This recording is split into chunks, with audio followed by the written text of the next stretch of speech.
supaya kita tidak melahirkan generasi yang salah lagi. Beritahukan kepada semua anak-anak laki kita.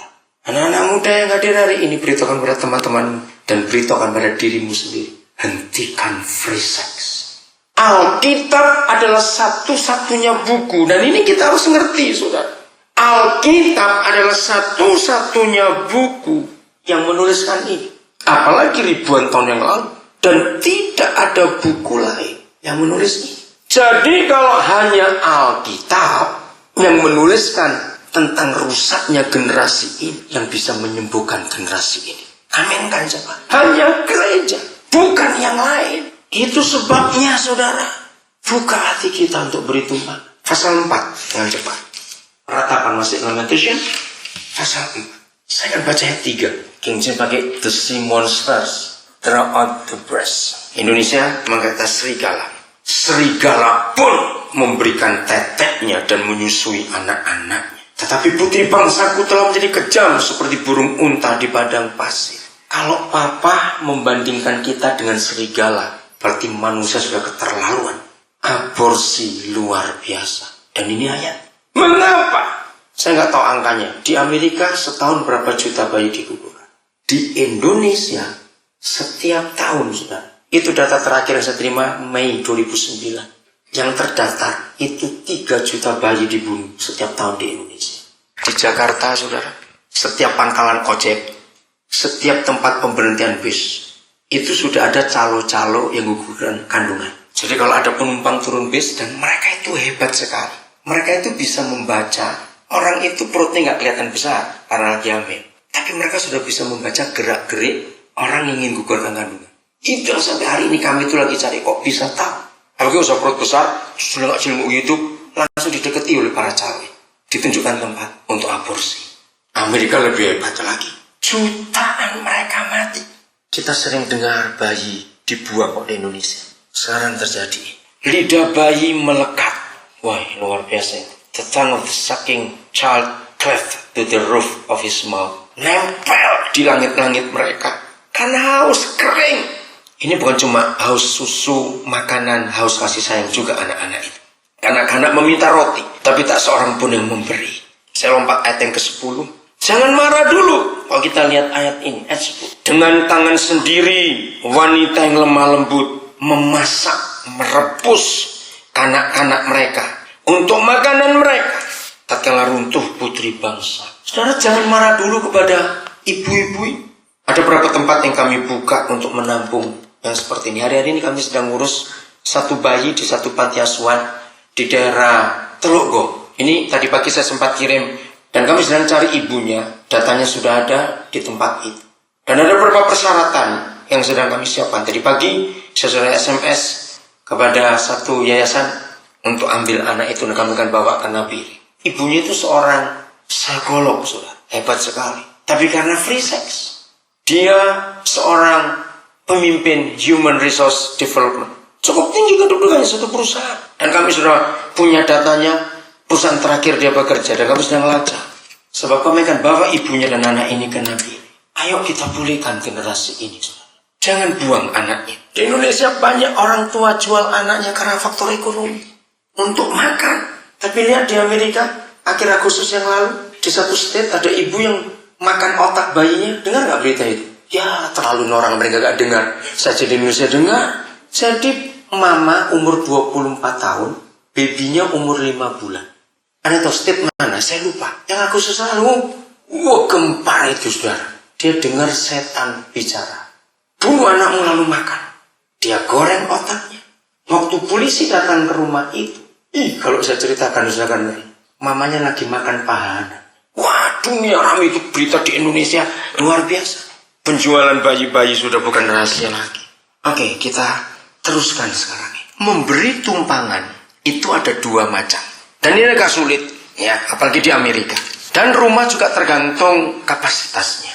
Gara-gara ayat ini, saudara, Tuhan itu menyuruh kami untuk sering beli rumah. Oleh kemurahan Tuhan, kami itu beli berapa rumah di berapa kota di Indonesia. Di Sumatera ada, Kalimantan ada, Sulawesi ada, di Jawa ada, di Papua paling banyak. Kenapa Tuhan nyuruh kami beli rumah? Karena ayat-ayat ini.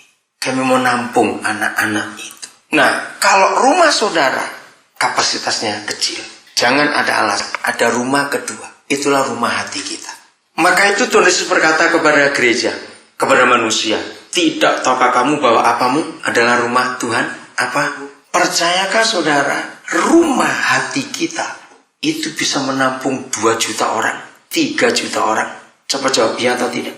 Lu iya atau tidak? Gimana caranya? Ayo, gimana caranya? Masa susah betul. Oke, kita lihat ayatnya. Roma 15 ayat 7. Roma 15 ayat 7. Nah, gunakan ini untuk menggenapi itu. Suatu hari saya dapat telepon dari Palembang. Saya nggak kenal. Kalau saudara ikut kami pelayanan di Indonesia, saudara akan tahu ini. Orang itu sering ngasih anak ke kami. Sering sekali, saudara. Hari itu saya dapat telepon, dia menelpon, Goden, mau anak? Itu pertanyaan sudah biasa kok saya dengar itu. Di mana? Umur berapa? Kenapa?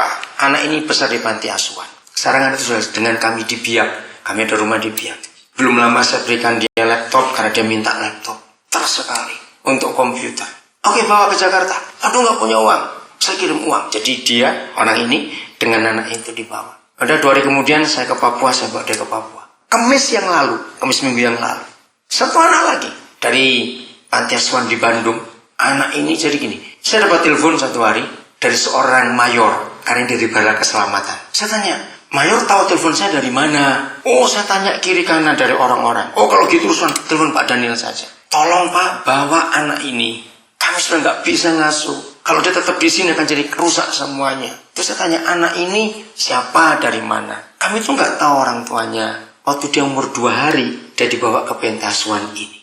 Nah, terus dia pakai surat akte lahir dari keluarga yang mau. Cepat antar dia ke Jakarta. Nanti 2 hari lagi saya akan ke Jakarta. Akhirnya ketemu. Saya suruh panggil namanya Buku apa? Dia panggil saya Papa, panggil istri saya Mama. Saya urus semuanya, suara-suaranya saya tanya lagi dengan jelas semua. Kami selalu, dia tiba di Nabili, sekolah dengan kami di sana. Nah, Mayor ini bilang, Pak, ada 4 lagi. Saya bilang, tunggu, saya mau ke Amerika dulu, nanti saya pulang saya akan urusin 4 itu. Saya bisa bayangkan, lahir nggak tahu siapa orang tuanya. Waktu saya peluk dia nangis dan lama sekali. Sebab itu terimalah siapa? Ayo baca. Satu akan yang lain dengan standar ini. Sama seperti Kristus juga telah menerima kita untuk kemuliaan Tuhan. Yang menjadi nilai Kristen kita model apa? Mengapa geng-geng, kata geng tadi, kelompok-kelompok kejahatan itu. Gengnya bikers, entah gengnya drug, entah geng apa lagi lah. Mengapa mereka itu lebih cepat mendapatkan anggota daripada gereja cari jiwa susah? Saya pelajari kelompok mereka itu. Kenapa mereka itu lebih cepat dapat jiwa daripada kita yang sudah doa puasa, doa malam, doa ini untuk cari jiwa? Susah sekali. Mereka menggunakan ayat ini. Mereka itu menerima orang tanpa syarat. Katakan amin. Begitu mereka tahu kita senasib, ayo gabung. Jawab iya atau tidak, sudah. Jadi mereka itu kalau terima orang nggak pakai persyaratan. Wah, macam-macam persyaratannya. Sebab itu terimalah. Sudah tahu kata acceptance bukan? Dari bayi manusia sudah butuh acceptance. Mengapa semua bayi begitu ada jari yang ditunjukkan kepada dia, langsung dia pegang kuat sekali? Jawab iya atau tidak? Maka itu Papa kita di surga adalah satu-satunya Tuhan yang paling banyak bicara. Aku pegang tangan. Tidak ada Tuhan lain. Cari dan baca kitab suci agama apa saja. Nggak ada yang Tuhannya bilang kau pegang tangan. Itu menunjukkan bahwa bayi-bayi itu butuh penerimaan. Makin banyak Tuhan mempercayakan kami untuk kami beli rumah. Kami itu nggak makin kekurangan. Terus dipercaya. Minimal setahun saya tuh beli rumah 1 minimal untuk menyatakan Yesus kepada dunia. Kami mau terima orang. Jadi akhirnya antara Papa dengan kami itu berlomba. Ngerti kata berlomba? Minta Tuhan semua kita untuk mati jangan yang mewah-mewah. Uangnya dipakai untuk orang lapar saja. Tapi jangan dibakar ya, janji ya. Jangan dibakar. Karena Tuhan bilang kembali ke debu, bukan ke abu. Karena firman Tuhan. Jangan salah. Oke, saya lanjutkan. Apa yang dicari oleh manusia? Ayat yang ke-37. Kedua murid itu, ini muridnya Yohanes Pembaptis, mendengar apa yang dikatakan gurunya, katakan Yohanes. Lalu mereka pergi mengikut Yesus. Ayat 38. Tetapi Yesus menoleh ke belakang. Ia melihat bahwa mereka mengikut dia. Lalu berkata kepada mereka, ini Inggrisnya King James susah, what seek ye? Apa yang kamu cari? Saudara, pertanyaan Tuhan Yesus ini merupakan pertanyaan seluruh manusia di dunia. Cari apa sih kamu hidup? Bayi-bayi lahir, cari susu, cari kasih sayang, cari kehangatan, dipeluk oleh papa mamanya. Hai papa, apa? Jangan apa? Sakiti hati anak-anakmu. Supaya mereka jangan tawar hatinya. Kata tawar hati itu salah terjemahnya. Edwin Lewis Cole, hamba Tuhan Amerika Amerika, dia menemukan 3 hal besar yang membuat anak sakit hati pada papa ketika papa menyakiti mamanya anak itu. Hal yang terbesar membuat anak sakit hati dari papanya ketika papanya nyakiti mamanya. Anak itu nggak terima. Pukul mama, selingkuh, anak akan marah. Nomor 2, anak akan sakit hati ketika papanya tidak adil.